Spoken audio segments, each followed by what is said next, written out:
안녕하세요. 저는 경기도에 살고 있는 30대 후반 여자입니다. 평소 출퇴근할 때 자주 듣고 있는 사연 열차에 제 사연이 소개된다고 생각하니 벌써 심장이 두근두근 거리는 게 많이 긴장되는데요. 글재주가 없어 더욱 긴장되긴 하지만 최선을 다해 볼 테니 다들 끝까지 함께 해주세요. 그러면 사연 시작해 볼게요. 남편과 전 2년도 채 되지 않은 신혼부부였어요. 남편은 중학교 선생님이고 저는 주간 야간을 오가는 업종의 일을 하고 있었죠. 근무 특성상 주말이란 개념이 따로 없었고 주간과 야간을 오가는 일이었기에 휴무가 맞지 않는 주말엔 혼자 시간을 보내야 하는 남편이 걱정이 되더군요. 선생님이란 직업이 워라밸이 좋잖아요. 근무 시간도 좋고. 퇴근 시간이 빠른 남편에 비해 저는 저녁에 출근할 때도 많았어요. 제가 이런 걱정을 할 때마다 남편은 이렇게 말해주었어요. 에이, 별 걱정을 다 한다. 우리 연애할 때도 그랬는 걸 뭘. 나 혼자 잘 놀아. 알잖아. 날씨 좋으면 등산도 가고 낚시도 다니고 가끔 친구들끼리 캠핑도 다녀오기도 하니까 내 걱정은 전혀 하지 말고 일해. 난 정말 괜찮아. 그래. 조금만 더 혼자 놀아. 나 인사이동 시즌 곧 다가오니까 그때 기회 봐서 부서 이동하려고 계획 중이니까. 이렇듯 남편은 혼자서도 잘 놀고 있었고 전 저대로 남편과 더 많은 시간을 함께하기 위해 인사이동 시즌을 기다리고 있었죠. 이런 저희 부부에게 조금의 문제가 있다면 시댁이었어요. 연봉은 제가 남편보다 더 높은데도 불구하고 시댁에선 절 못마땅해 했어요. 그 이유는 바로 제가 남편과 같은 선생님이 아니란 사실 때문이었는데 그것도 저에게는 참 어이가 없었어요. 결혼 이야기가 오갈 때는 전혀 이런 말을 꺼낸 적도 없었고 오히려 돈 더 잘 버는 저에게 능력이 좋다며 반대하기는커녕 반기는 분위기였죠.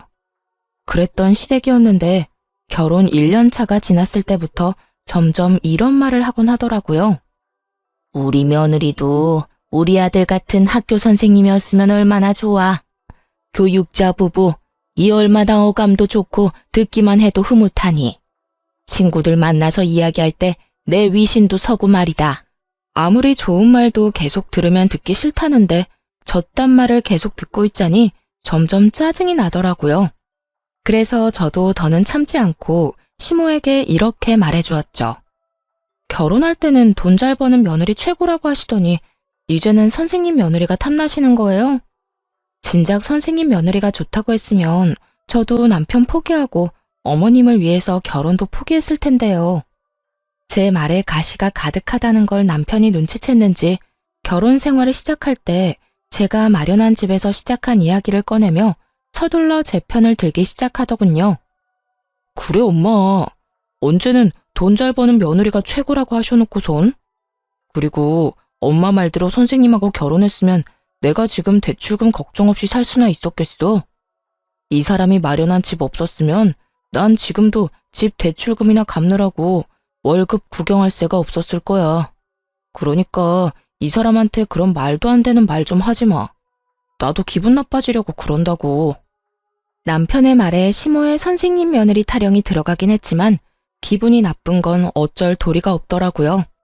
제가 더 기분이 나쁜 건 저를 그렇게나 못마땅해 하면서도 저에게 끊임없이 용돈을 요구한다는 것이었는데요. 처음엔 두세 달에 한 번씩 돈을 좀 달라던 시모는 어느새 한 달에 두어 번씩 용돈 요구를 하는 날도 생겨나더군요. 저는 처음부터 시모가 용돈을 요구할 때마다 제 돈만이 아닌 생활비 목적으로 남편과 함께 다달이 모은 돈에서 시모의 용돈을 줘버렸죠.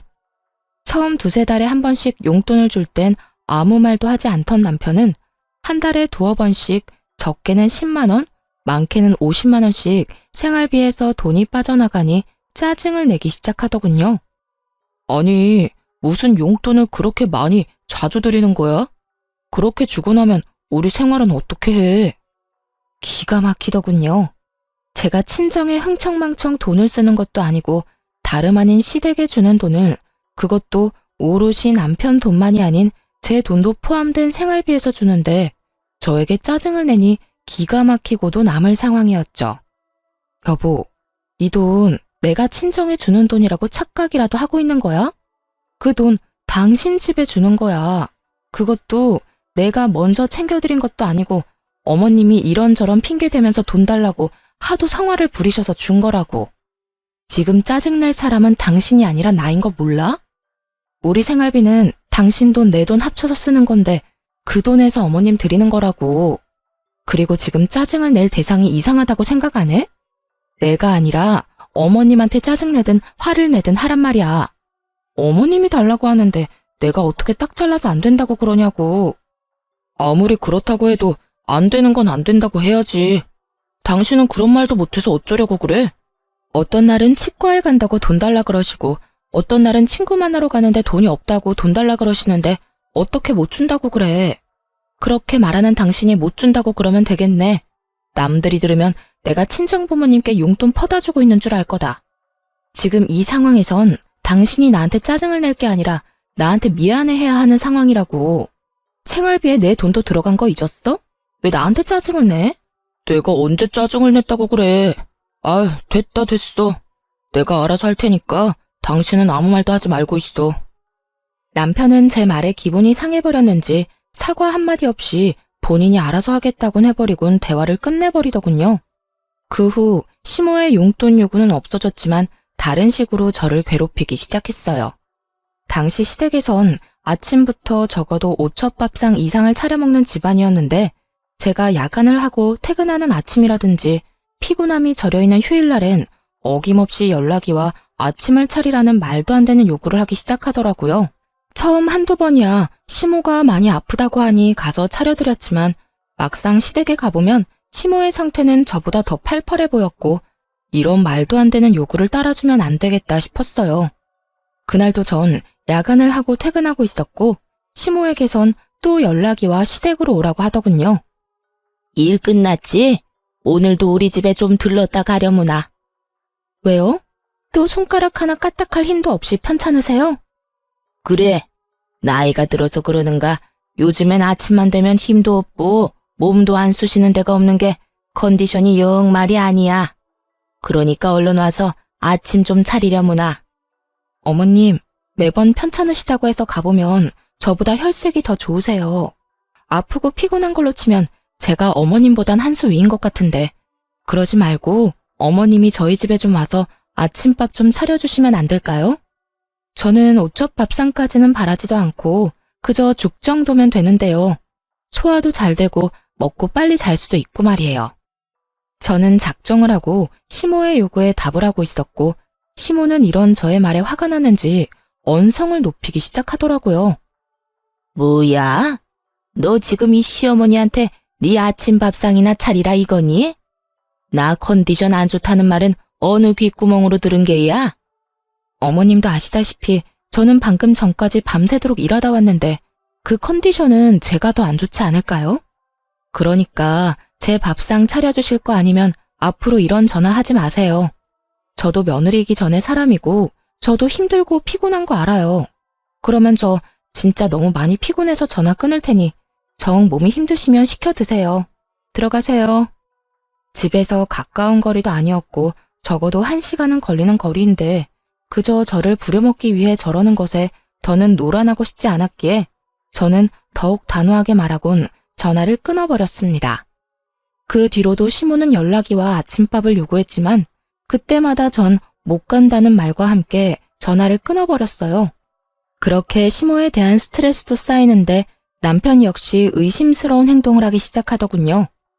남편은 여전히 제가 일하는 주말엔 낚시하러 다닌다거나 여러 취미 생활을 했는데 다른 때와 마찬가지로 낚시를 하러 갔다며 물고기를 낚은 사진이 왔더라고요. 대어를 낚은 사진이었는데 밝게 웃고 있는 남편의 뒤로 거울에 남편의 사진을 찍어주고 있는 여자의 모습이 보이는 것이 아니겠어요? 흐릿하고 작은 여자의 실루엣이었지만 저는 한눈에 그 여자가 남편의 학교에서 함께 일하는 처녀 선생님이라는 걸 단박에 알 수 있었어요. 그 여자는 저희 결혼식에 참석했을 뿐 아니라 소풍을 다녀온 사진이라든가 학교에서 하는 각종 행사 사진을 보다가 워낙 예쁘게 생겨 저도 모르게 눈길이 가던 여자였어요. 전 바로 남편에게 답장을 해 누구와 갔냐고 물어보았어요. 여보, 또 혼자 갔어? 아니면 이번엔 같이 간 사람이 있는 거야? 학교 선생님들이랑 왔어. 매번 내가 낚시터에 다닌다고 하니까 다들 궁금해하길래 시간 맞는 사람들 맞춰서 같이 왔지. 그래? 심심하진 않겠네. 좋은 시간 보내. 저는 이렇게 마지막 문자를 보냈고 제 문자에 남편은 단체 사진을 찍어 보내주더군요. 남자 셋, 여자 셋. 짝을 맞춰 놀러 간 것이 걸리긴 했지만 더는 이런 식으로 의심을 했다간 정말 끝도 없을 거란 생각에 나쁜 쪽으로 생각하지 않으려고 무던히 애를 썼습니다. 거기에다 돌아온 남편의 휴대전화를 살펴봤을 때도 수상한 내용도 없었기에 괜한 오해로 사람을 의심하지 말자고 생각했던 것이었죠. 그러던 어느 주말, 저도 쉬는 주말이었는데 원래 이런 주말엔 오롯이 저와 시간을 보내던 남편은 그날따라 무슨 일인지 아주 중요한 약속이 있다며 나갈 채비를 하더라고요. 주말에 무슨 일이길래? 원래 이런 날엔 나랑 시간 보내줬었잖아. 그게 선생님들이랑 애들 이야기도 좀 할 겸 해서 다 함께 모이기로 했어. 그때 사진 보내줬던 선생님들 있지? 다 모인다는데 나만 빠질 수도 없는 노릇이잖아. 다른 것도 아닌 애들 때문에 이야기 나누는 자리기도 하고 말이야. 일찍 들어올 테니까 혼자 조금만 있어. 처음엔 그럴 수도 있다고 생각했어요. 요즘 애들 교육하기 참 힘들다는 말을 달고 살기도 했고 가끔 이런 날도 있겠지 하는 마음에서 선뜻 보내줬던 것이었죠. 하지만 그런 날들이 많아지는 것도 모자라 평일조차 남편의 귀가 시간이 늦어지며 술에 취해 들어오는 날이 잦아져 결국 전 남편에게 한 소리 하게 되었어요. 여보, 정말 해도 해도 너무한 거 아니야? 요즘 왜 이렇게 늦어? 주말이고 평일이고 할 것 없이 너무 늦잖아.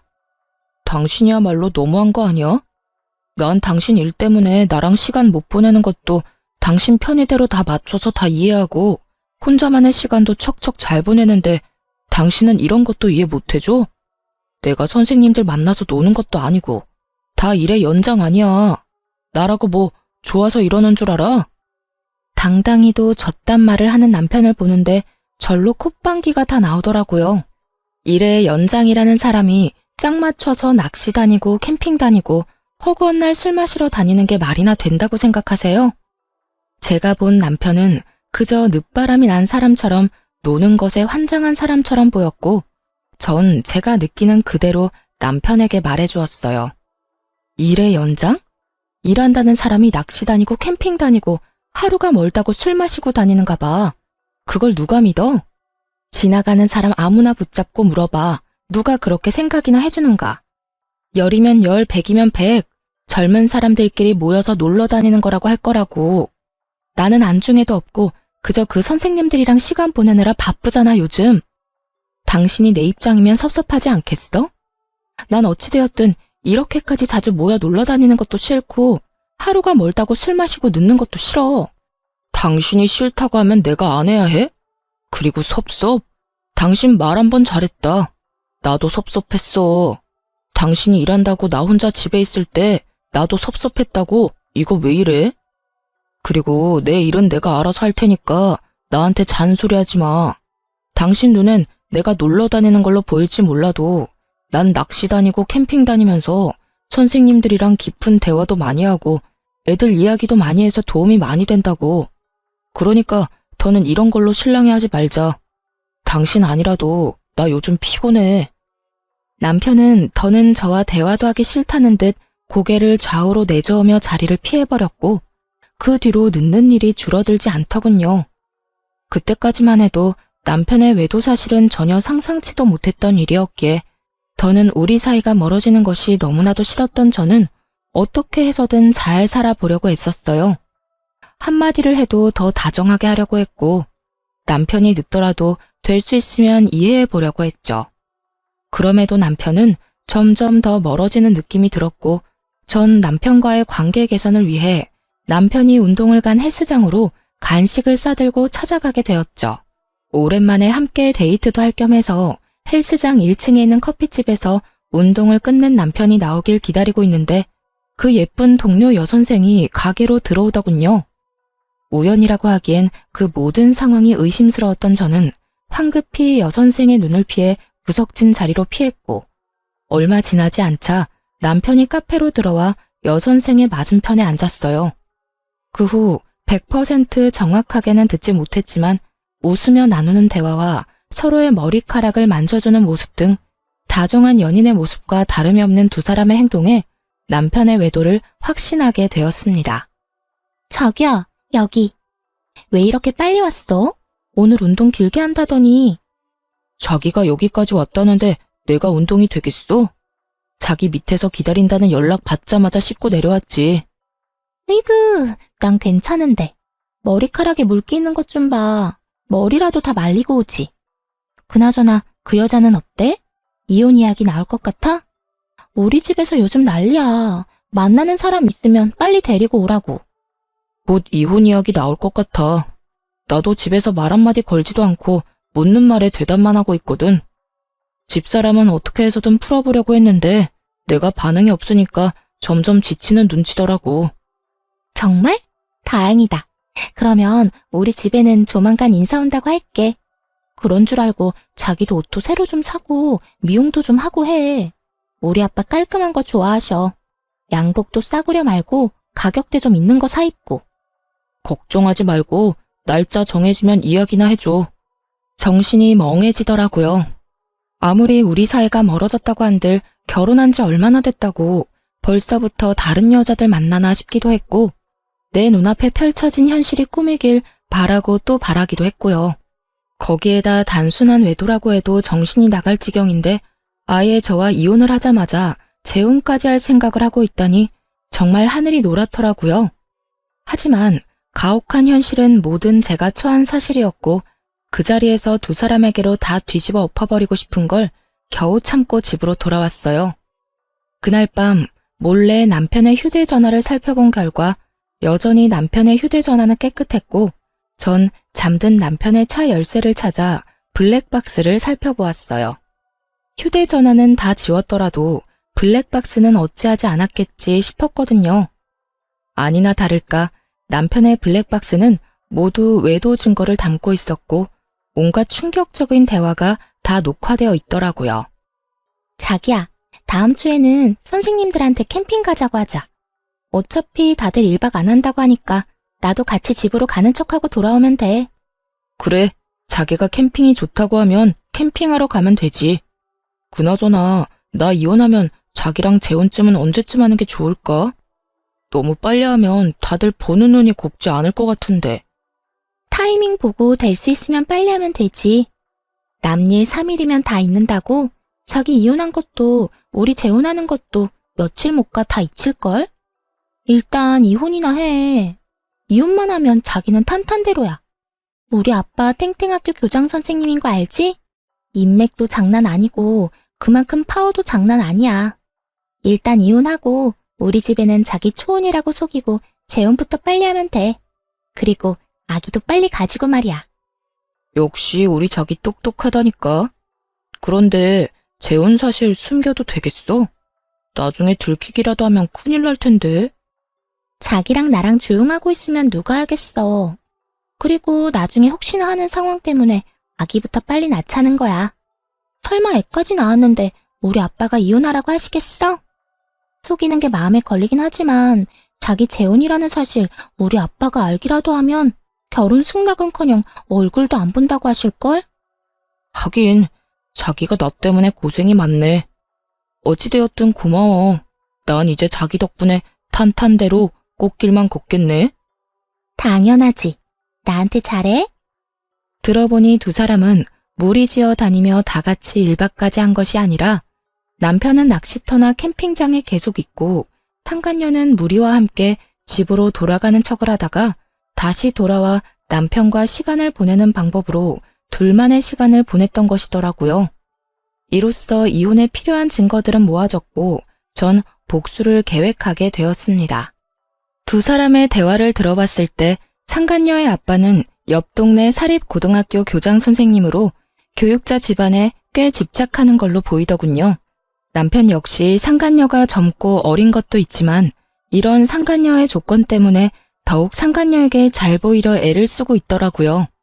두 사람은 저와 이혼을 될 수 있으면 빨리 한 후 재혼 역시 서두를 생각을 하고 있었고 그렇게 자신들의 앞날은 꽃길일 거라 확신하고 있었죠. 전 이 모든 걸 산산조각 내줘야겠다고 생각했고 저의 계획은 바로 다음 날부터 시작되었어요. 전 우선 블랙박스 복사본을 상간녀의 아빠 학교로 보내버렸어요. 상간녀가 워낙 자랑스럽다는 듯 학교 이름을 언급해주는 바람에 쉽게 복사본을 보낼 수 있었죠. 그 다음 복사본은 남편과 상간녀가 일하는 학교 교장실로 보내버렸어요.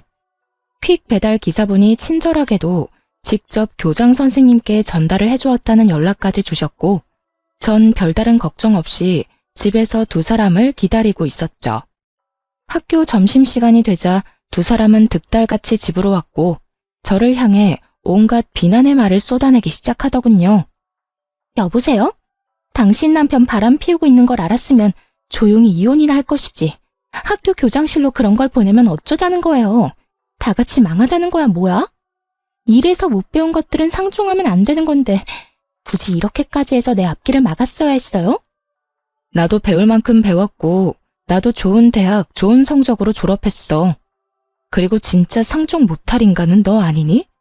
남의 남편이랑 놀아난 주제에 뭘 잘했다고 여기까지 찾아와서 큰 소리야? 불륜이나 저지른 주제에 앞날이 창창할 줄 알았니? 남편 간수 똑바로 안 한 사람이 잘못이지 내가 잘못인가요? 그리고 내 앞날은 이까진 일로 안 무너져요. 우리 집이 어떤 집인데. 이까짓 학교 그만두고 다른 학교 다시 다니면 되거든요? 어디 비빌 언덕 없는 자기랑 같은 줄 아나. 상간녀는 시골에 계시는 저희 부모님과 자신의 부모를 비교하며 비아냥거리기 시작했고 남편 역시 그런 상간녀의 편을 들며 저를 나무라기 시작하더군요.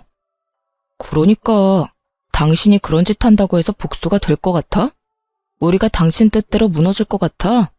얼마나 보고 배운 게 없으면 그딴 교양 없는 짓거리를 해. 오늘 우리가 얼마나 개망신당한 줄이나 알아? 정말 누가 할 말을 누가 하는 것인지 알 수가 없는 상황이더군요. 거기에다 아직 앞날이 꽃밭일 거라 확신하는 걸 보니 아직 상간녀의 본가에선 아무런 연락을 받지 못한 것 같기도 했고요. 그 잘난 교장 아빠가 상간녀에게 연락을 하길 기다리려고 했지만 저딴 식으로 기고만장한 꼴을 더는 볼 수 없어 모든 사실을 알려주기로 했죠. 당신은 정신이나 좀 차려. 누가 할 말을 누가 하고 있는 거야? 교양? 보고 배운 게 없어? 그건 내가 할 말이라고 생각 안 하니? 지금 교양 없이 더러운 외도나 저지르고 있고 보고 배운 것도 없이 적반하장으로 화를 내고 있는 사람이 누군데 그딴 소리를 나한테 하는 거야? 그리고 지금 아주 큰 꿈을 꾸고 있는 것 같은데 내가 모든 사실을 안 이상 그 꿈도 물거품이 될 거라고 생각 안 하니? 뭐라고? 당신 그게 무슨 말이야? 또 무슨 짓을 한 거야? 그러게, 이 여자가 지금 뭐라고 하는 거야? 설마, 아니죠? 아니긴, 내가 당신들 학교에만 복사본을 보냈을 것 같아? 너네가 어느 학교 어느 교장실에 누가 있는지 친절하게 알려줬는데 그런 눈으로 봐도 소용없어. 이미 복사본은 네가 비빌 언덕인 네 아빠한테도 보내버렸고 잘 전달되었다고 연락도 받았으니까. 그제야 모든 사실을 한 두 사람은 얼굴이 사색이 된다 싶더니 저에게 득달같이 달려들더군요. 거짓말이지? 당신 나랑 지혜 골려주려고 거짓말하는 거잖아. 당신이 정말 그런 짓을 했으면 앞으로 내 앞길은 누가 닦아주냐고. 자기는 지금 자기 출세 따위가 문제야? 우리 아빠가 알면 나 집에서 쫓겨나는 건 둘째치고 영까지 끊길 수도 있다고. 내가 어떻게 해서든 아빠 눈에 들어야 당신한테도 기회가 간다는 거 몰라? 저기요, 정말 우리 아빠한테 그 복사본 보낸 거예요? 아니죠. 내가 뭘 그렇게 잘못했다고 그렇게까지 해요. 제발 아니라고, 거짓말이라고 해줘요. 뭘 그렇게까지 잘못했냐고? 간통죄가 폐지됐다고 불륜이 정당화된 줄 아니? 너 조강지처가 버젓이 두 눈 뜨고 있는데 몰래 만나는 것도 모자라서 이혼까지 시키려고 했었어.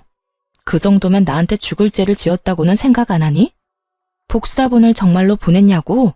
생각 같아선 복사본을 보내는 게 아니라 직접 가지고 가서 틀어주고 싶은 걸 겨우 참았어.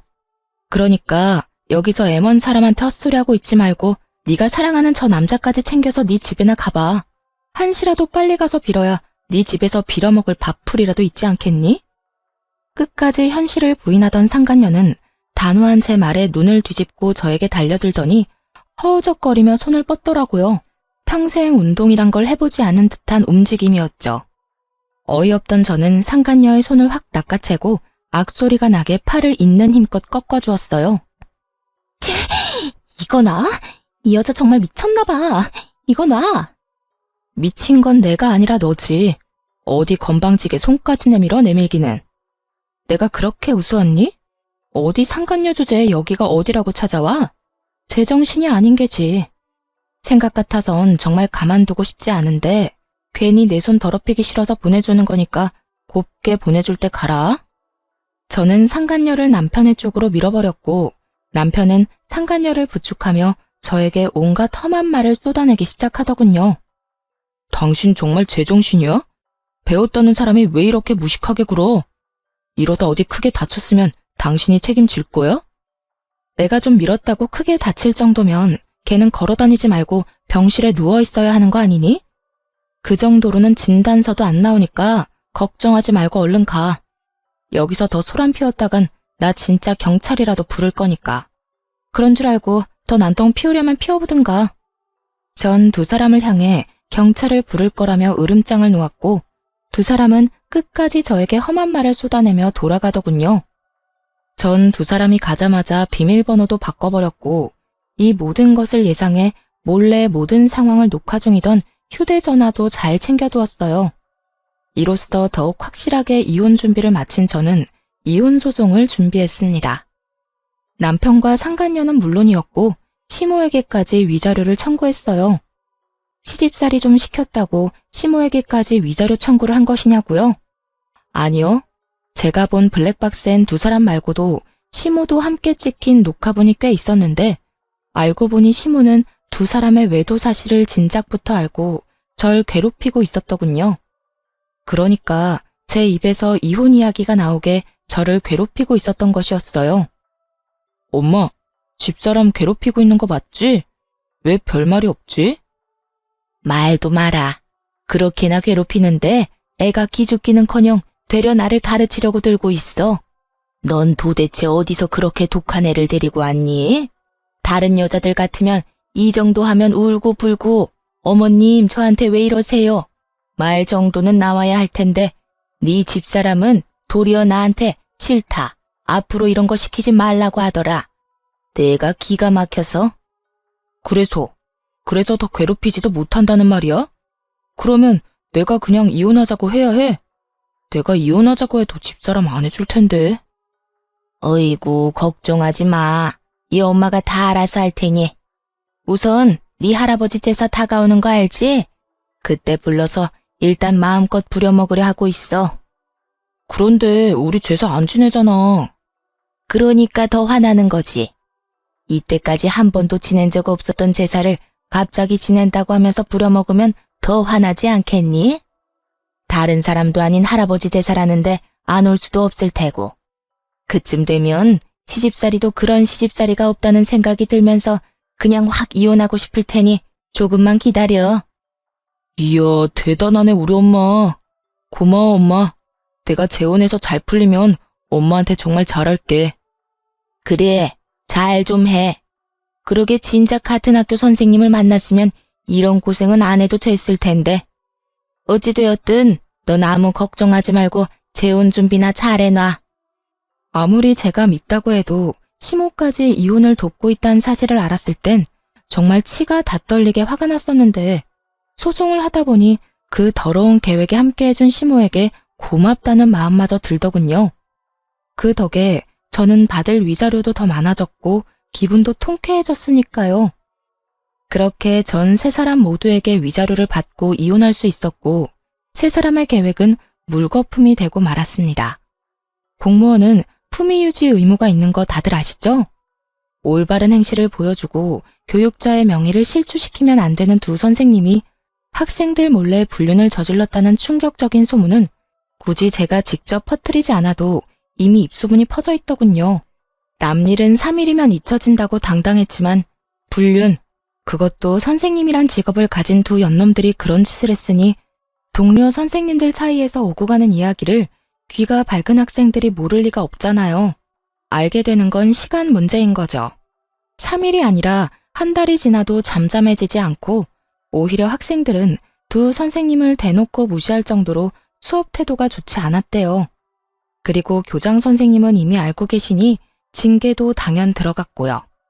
그렇게 전 남편과 상간녀는 학교에서 쫓겨난 것은 물론이었고 전 남편의 앞길에 꽃가루를 뿌려줘야 할 상간녀의 본가에서도 처참하게 쫓겨났다고 하더군요. 전 시모는 빚을 내서 저에게 위자료를 준 것도 모자라 선생님 아들과 선생님 며느리가 아닌 백수 아들과 백수 며느리를 꼼짝없이 데리고 살아야 하는 상황이라고 하더군요. 그렇게 자랑스럽게 여기던 아들이 순식간에 백수 이혼남이 되었으니 전 시모는 아주 억장이 무너졌는지 골골거리며 누워 지낸다더군요. 그 후 별다른 소식을 듣지 못하고 살았는데 1년 남짓 지났을 무렵 전 남편에게 울면서 연락이 왔더라고요. 여보, 나야. 잘 지내? 미쳤어? 여보라고? 혹시 너 치매 걸렸니? 우리 사이가 아직 혼인관계라고 착각하는 건 아니지? 갑자기 전화해서 왜 우는 소리야? 그게 그 여자 도망갔어. 바람도 병이라고 하더니 이번엔 학원 원장이랑 바람나서 도망갔다고. 심지어 그 남자도 유부남인데 말이야. 이게 말이나 돼? 어떻게 나한테 이럴 수가 있냐고. 전 남편은 생각이란 없는 사람처럼 울고불고하며 저에게 하소연을 쏟아내기 시작하더군요. 들어보니 학교에서 쫓겨난 두 사람은 학원가를 전전하며 취업 자리를 알아봤지만 불륜 딱지가 제대로 붙어버린 두 사람의 취업은 쉬운 일이 아니었죠. 그러는 와중 상간녀는 학원에 취업이 되었는데 그 원장과 바람이 났고 그 원장 역시 유부남인데 바람이 나서 도망을 갔다며 하소연하는 전 남편을 보니 참 한심하다는 생각이 들더군요. 너야말로 참 가지가지한다. 네 부인이 다른 유부남이랑 바람나서 도망간 이야기를 왜 나한테 하는 거야? 그렇게 친구가 없니? 내가 무슨 네 친구쯤으로 착각하는 것 같은데 나 네 친구 아니고 너 새끼랑 이혼한 전 부인이야. 그것도 네가 바람 피워서 헤어진 전 부인. 제가 호통을 쳐대자 전 남편은 그제야 정신이 조금 돌아왔는지 우는 소리를 멈추고 저에게 사과를 하기 시작하더군요. 이혼하는 그 순간까지 단 한 번도 한 적이 없던 사과를 말이죠. 미안해. 내가 정말 미쳤었나 봐. 당신도 알다시피 우리 집도 나한테 큰 도움이 되는 집도 아니었고 그렇다 보니 그 여자 배경에 혹해서 나도 모르게 그런 결정을 내렸었어. 지금 와서 생각해보니까 내가 당신한테 정말 하면 안 되는 짓을 했다 싶어. 당신 같은 여자가 또 없는데 말이야. 이제 와서 그딴 말 하면 뭐래? 우리 어제 이혼한 것도 아니고 1년 전에 이혼했어. 거기에다 지금 부인이 바람나서 도망간 이 타이밍에 나한테 사과를 한다고? 왜? 직접 당해보니 내 심정이 이해라도 됐나 봐? 내가 직접 당해보니까 정말 당신한테 못할 짓 했다 싶더라. 내가 정말 미안해. 전 남편은 우물쭈물 말꼬리를 흐리며 말을 아낀다 싶더니 결국 준비한 말을 꺼내기 시작하더군요. 그래서 하는 말인데 우리 다시 시작하면 안 될까? 뭐라고? 나보고 네 상간녀를 하란 이 말이니? 왜? 네 와이프 바람난 꼴 보니까 너도 외도라도 저지르고 싶니? 아니, 그런 게 아니라 내가 다 정리하고 당신한테 갈 테니까 새 출발하자는 말이야. 당신이 다 용서하고 나 받아주면 나 정말 잘하면서 살게. 최선을 다하고 당신만 바라보면서 살게. 정말 제가 얼마나 만만했으면 이제 와서 이딴 말을 할 수 있을까요? 그냥 용서만을 구하려고 연락을 했다고 해도 이가 갈릴 것 같은데 바람난 부인이랑 정리하고 올 테니 다시 저와 재결합을 하자니 정말 눈앞에 있다면 뒤통수를 올려붙이고 싶은 심정이었어요. 넌 정말 내가 호구로 보이니? 이제 와서 네가 울고불고 사연팔이나 하면서 다시 한번 잘해보자고 하면 아, 우리 전 남편이 이렇게나 불쌍하니 내가 다시 한번 잘 데리고 살아야겠네 라고 생각할 줄 알았니? 그때도 그랬지만 너 진짜 되지도 않는 아주 큰 꿈을 꾸는 재주가 있네. 당신을 호구로 본다니. 내가 언제 당신을 호구로 봤다고 그래. 난 그저 이제 와서 생각하니 당신한테 너무 미안하기도 하고 이런 일을 겪어보니 아직까지 내 마음엔 당신밖에 없다는 생각이 들어서 그래. 정말이야. 믿어줘. 나 아직까지 당신 많이 사랑해. 사랑? 진짜 소름 끼친다. 1년이 지난 지금에 와서 사랑까지 한다고? 진짜 그 뻔뻔함에 웃음밖에 안 나온다. 야, 한 번만 말할 테니까 잘 들어. 난 너랑 다시 살 생각도 없고 너 같은 인간 사랑하기는커녕 혐오스러워. 내 입 아파서 내 입 더럽히기 싫어서 가만히 있었더니 넌 내가 만만해 보였구나. 다신 연락도 하지 말고 그 헛된 꿈에 나까지 엮지도 마. 여보, 제발. 내가 이렇게 빌게. 나 진짜 이러다 폐인 될 것 같아서 그래. 내 인생 망할 것 같아서 그렇다고. 우리가 함께 했던 정을 생각해서라도 나 좀 구해줘. 어? 제발. 저는 곧장 전화를 끊어버렸고 그 후에도 연락이 왔지만 다 차단을 해버렸어요. 그렇게 그 인연도 정말 끝이라고 생각했는데 몇 달 뒤 생각지도 못한 전시모에게서 연락이 왔더라고요. 차단을 다 했는데도 불구하고 다른 번호로 전화가 와 피하지 못하고 그냥 받아버렸던 것이었어요. 아가, 잘 지내니? 결혼 생활을 할 때에도 단 한 번도 들어본 적이 없던 아가라는 호칭을 쓰는 전시모를 보며 정말 코웃음이 다 나더라고요. 아가라니 참 낯선 호칭이네요. 그나저나 무슨 일이세요? 그래, 이야기 들었는지 모르겠는데 우리 아들 그 빌어먹을 물건이랑 이혼했어. 이제 호적도 깨끗해졌단다. 그거 참 잘 됐네요. 내가 경험해봐서 아는데 배우자가 바람나서 정신이 나가버리면 그거만큼 답 없는 상황이 또 없더라고요. 그냥 이혼하는 게 서로 편하죠. 그런데 그 소식 알려주려고 전화한 거예요? 전 그런 소식 궁금하지도 않고 듣고 싶지도 않은데요. 냉정하고도 단호한 저의 말에 전 시무는 잠시 한숨을 크게 내쉬더라고요. 그렇게 잠깐의 정적이 흐르는가 싶더니 어렵게 말을 꺼내기 시작했어요. 그래, 내가 네 마음 다 이해한다. 얼마나 성훈이가 밉겠어. 그런데 잘 생각해보면 우리 성훈이가 잘못한 게 없기는 해. 그 젊고 예쁜 여자가 심지어 집안까지 교육자 집안인 여자애가 좋다고 그렇게 쫓아다니는데 남자라면 눈길이 가지 않겠니? 그 한 번 실수에 대한 벌은 충분히 지금 받고 있으니까 아가, 네가 우리 성훈이랑 다시 한번 잘해보면 안 되겠니? 그러니까 지금 저한테 직장도 없을 뿐더러 미래도 없는 사람이랑 다시 결합하라는 말인가요? 심지어 빚까지 있는 남자랑요? 빚은 내가 어떻게 해서든 다 갚아줄 테니 그건 걱정하지 말고 너희는 그저 잘 살기만 하면 돼. 너만 마음 돌려준다면 내가 너희 집엔 발걸음도 하지 않고 연락도 하지 않으마. 우리 성훈이 저렇게 두다간 정말 폐인 될 것 같아서 그래. 네 말대로 취업도 안 되고 집에서 술만 먹는데 내가 아주 미칠 지경이야. 그러니까 네가 좀 마음을 돌려먹으면 안 되겠니? 입에서 나온다고 다 말이 되는 건 아닐 텐데 전 시모는 헛소리를 말이라고 생각하며 잘도 뱉어내고 있더라고요. 아줌마 아들이 누굴 닮아서 그렇게 생각이 없나 싶었더니 다 아줌마를 닮았었네요. 내가 미쳤어요? 허구한 날 집에서 술만 퍼마시는 전 남편, 내가 뭐가 아쉽다고 재결합까지 해요? 뭐라고? 아줌마? 너 지금 말 다 했니? 아무리 그래도 아줌마라니.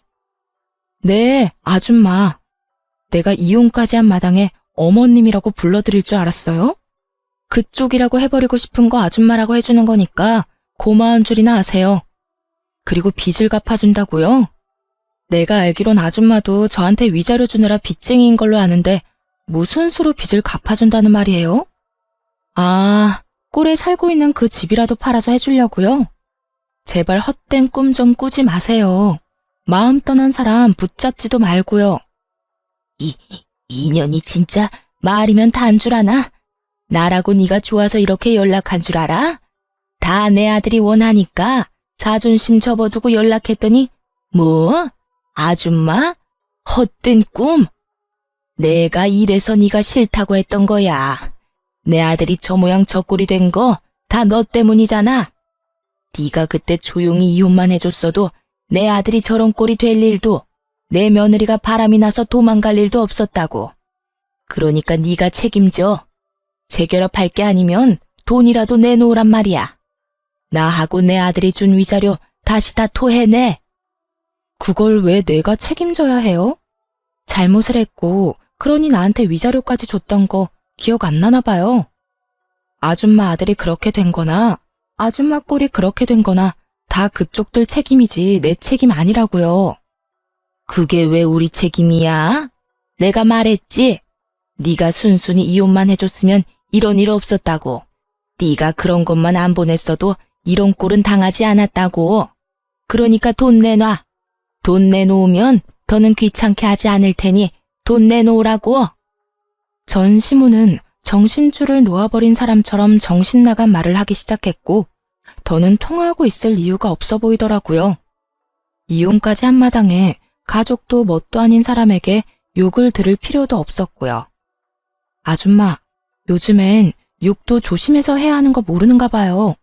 지금 통화하는 거 다 녹음 중이거든요. 이거 내가 경찰서에 가지고 가서 신고하면 아줌마 또 벌금 내야 한다고요. 그렇게 자랑스럽던 아들 술값 되는 것도 힘들 텐데 어디 벌금까지 내게 해줄까요? 뭐야? 너, 이 고약한 거 사. 나는 고약하기만 하지 당신네들은 고약한 걸 넘어서 파렴치하다고요. 그러니까 더 험한 꼴 보기 싫으면 나한테 연락해서 이딴 말 좀 하지 마세요. 사람이라면 양심이 있어야지. 이혼한 지가 언젠데 연락해서 재결합하라 마라 부탁질이에요. 다시 연락하면 정말 경찰서에서 뜨거운 제외하게 될 테니 그런 줄 알고 끊어요. 저는 전화를 끊어버렸고 그 번호 역시 차단을 해버렸어요. 끝까지 구질구질한 것을 넘어 양심도 없던 그 지긋지긋한 인연과도 그렇게 끝이 났습니다. 그 후 저는 아예 회사를 옮겨버렸어요. 제가 기다리는 인사이동은 되지 않았고 더는 주야간을 오가기 싫어 새 출발을 할 겸 아예 회사를 옮겨버렸어요. 그렇게 5년이란 세월이 지났네요.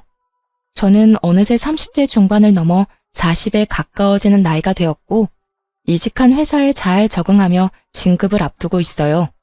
그리고 또 좋은 소식이 있는데요. 아마도 제가 결혼을 할 것 같네요. 지금 다니고 있는 회사에서 좋은 사람을 만나게 되었고 결혼을 전제로 한 만남을 2년째 이어나고 있어요. 아무래도 이혼이라는 경험이 있어 경계심이 심했던 저에게 끝없는 사랑과 마음을 보여준 멋진 남자예요. 이 남자가 제게 고백을 했는데 차마 제가 마음을 열지 못하고 있을 때 이런 말을 하더라고요. 어떤 일이 있었는지 자세히는 알지 못하지만 전 전에 만났던 그 못난 놈과는 다릅니다. 바람 같은 거 절대 피우지도 않을 거고 절대 배신 같은 것도 하지 않을 거예요. 그러니까 제가 싫으신 게 아니라면 저한테도 기회를 주세요. 일단 곁에 두시고 제가 어떤 사람인지 보여드릴 기회라도 주세요. 그렇게 곁에 둬보고도 제가 아니라고 하면 저도 군말 없이 물러나겠습니다. 이렇게까지 말하는 남자친구를 보며 저는 일단 곁에 두고 지켜보기로 했고 그렇게 연애하는 내내 한결같은 남자친구의 모습에 진지한 만남을 이어가게 되었어요. 다행스럽게도 남자친구의 집에서도 이런 저를 어여쁘게 여겨주고 계세요. 많이 걱정했었는데 예비 시부모님 모두 참 인자하고 좋으신 분들이더라고요. 조만간 나를 잡을 예정인데 제가 애정하는 채널에서 저의 마음 아팠던 과거를 훌훌 털어내버리고 새 출발해보려고 합니다.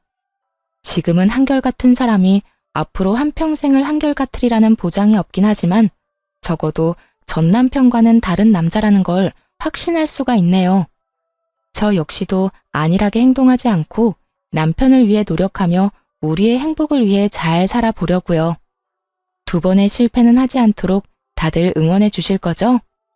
사연을 들으시는 모든 분께도 아낌없는 응원을 보내며 저는 이만 물러가 볼게요. 긴 글 함께 해주셔서 감사합니다. 다들 행복하세요.